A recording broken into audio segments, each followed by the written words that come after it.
And now we stand to proclaim the Holy Gospel.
Jesus took Peter, James, and John and led them up a high mountain apart by themselves.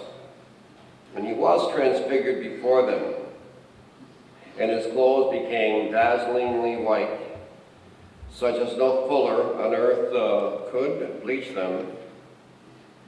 Then Elijah appeared to them along with Moses, and they were conversing with Jesus.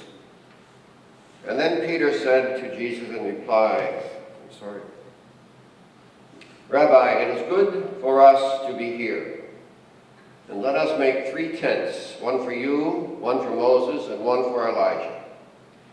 He hardly knew what to say. They were so terrified. Then a cloud came, casting a shadow over them, and from the cloud came a voice, "This is my beloved Son, and listen to him." Suddenly looking around, they no longer saw anyone but Jesus alone with them. As they were coming down the mountain, he charged them not to relate what had been seen to anyone, except when the Son of Man had risen from the dead. And so they kept the matter to themselves, questioning what rising from the dead meant. The Gospel of the Lord. Praise to you, Lord Jesus Christ. Well, here we are on the second weekend of Lent. 5 weekends from now, we'll be celebrating the Feast of Easter, which is the central feast of our religion. But in the meantime, we go through the season of Lent. I like the season of Lent because the word Lent itself means springtime. And springtime means growth and renewal. Now, we don't always see that out in nature right away in our area, but nevertheless, it has that feeling of optimism connected with it, even though along the way we have some penance and prayers and so on. So last week we saw Jesus in the Gospel, as we do on the first Sunday of Lent always. We see him in the desert before he started his public ministry, which lasted 3 years. And there he was tempted by the devil. He fasted and he prayed and won the spiritual battle against temptation. And that's how we start out the season. And today we bring us to another locale, not in the desert or in an oasis, but on the top of a high mountain, somewhere in the Holy Land. And we just read what happened there in the Gospel of Mark this year. The manifestation of the glory of God, the glory of Jesus, shining through the human body that he had. And they were terrified at first, but then they really were overjoyed at seeing what was going on there. In fact, Peter said, "It is good for us to be here, and let's stay." It's like when you are someplace and you're having a good time or whatever, and you really feel comfortable, you really want to stay there. But these are usually read, of course, during Lent. I know that sometimes I've been given so many homilies in my life that sometimes I repeat myself, but therefore I will repeat this story that I sometimes use in Lent. It's about a priest in a parish in an inner city situation, and on one cold winter evening after his supper or dinner, he decided to go out and take a short walk to get some fresh air, and therefore he bundled up with his coat and his collar up around his face, which hid his Roman collar. So as he was walking along the street in this area, a man approached from the darkness of the shadows and intent upon robbing him, taking his wallet. He had a gun, and he said, "Give me your wallet." So the priest certainly was going to give him his wallet. So in order to get to it, he had to reach in and unbutton down his collar to get his wallet in the inside pocket, which exposed his Roman collar. Well, at that, the would-be robber kind of apologized and stepped back. "Oh, no, Father, take your wallet back. I can't take it because you're a priest." And the priest was really, felt good about that. He breathed a sigh of relief and wanted to do something for the thief or robber. He said, "Here, I have a cigar here. Take this cigar as a gift. It's a Cuban cigar. You're really going to like it." And then the man says, "No, Father, I can't take that from you because I gave up smoking for Lent." It was nice that he gave up smoking. I recommend it to everybody, not only in Lent, but also give up robbing. In other words, get our priorities straight. Keep the big things big and the little things little, and the first things first, and so on down the line, to have the proper priorities. One of them, of course, is giving up things, whether it be smoking or whatever. But Lent is not just about that. It's being kind of, in a sense, transformed to some degree as far as we can do it in this life, and be, in a sense, in a word, a better Christian. Ash Wednesday, which we celebrated many days ago, suggested 3 things we can do, which were given to us by Jesus himself, and they are really a good formula of things to follow, time-tested and proven to be successful.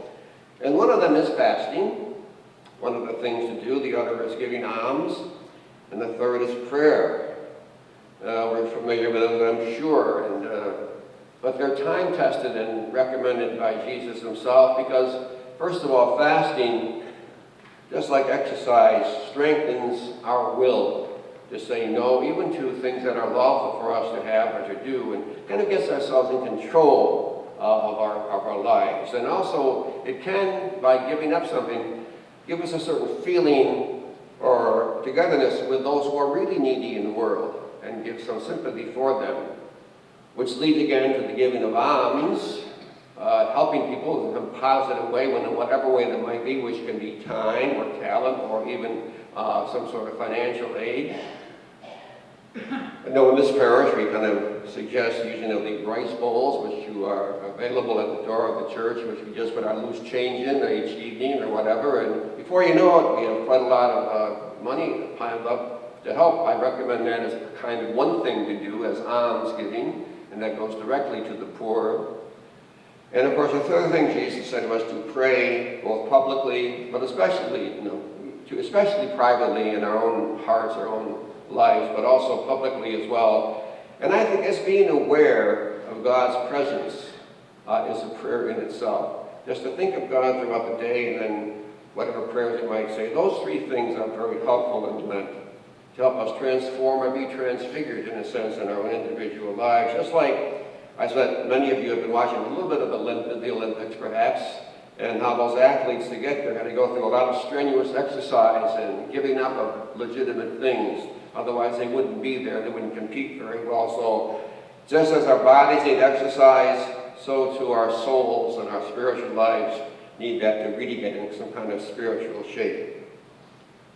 The Transfiguration of Christ, which we celebrate today on the top of the mountain, was really a transforming moment for the apostles. Probably lifted their morale way up. For a while there, they might have been a little bit downcast, and kind of gave them encouragement to face the future, and also because it's Christ at the time was also talking about dying, which made them set them into a little bit of doubts and so on. So that idea of the Transfiguration really lifted them up, as it can lift us up to see that something special is going on here. In other words, there's more to Jesus than just his body and blood, but there's something divine about him, more than the material appearance. It's the same way with us. There's more to all of us, each other, than just our physical being, but also that spark of divinity that is within each and every one. And the Transfiguration points to that we have a divine spark in us that sometimes may lie hidden, but nevertheless, we should kind of bring it to life whenever that happens, whenever we can. By doing and following the Lord, as he was transfigured, so too can we. In other words, let our faith shine so brightly to kind of light up what we can call our troubled world. And certainly our world is certainly troubled, and there's lots of darkness out there. Just look at the news, this past, few days about the terrible massacre in high school, the school children in Florida, how terrible that is.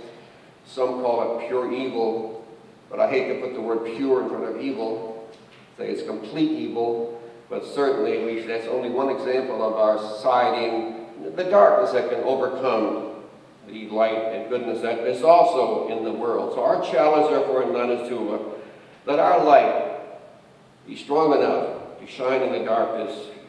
Lent gives us that time, that opportunity, and let us not miss this opportunity this season, that we ask us and get our priorities right and in order, not keep the big things big, the little things little, and be aware of the divine that is within us and within other people as well. In the name of the Father, and of the Son, and of the Holy Spirit. Amen.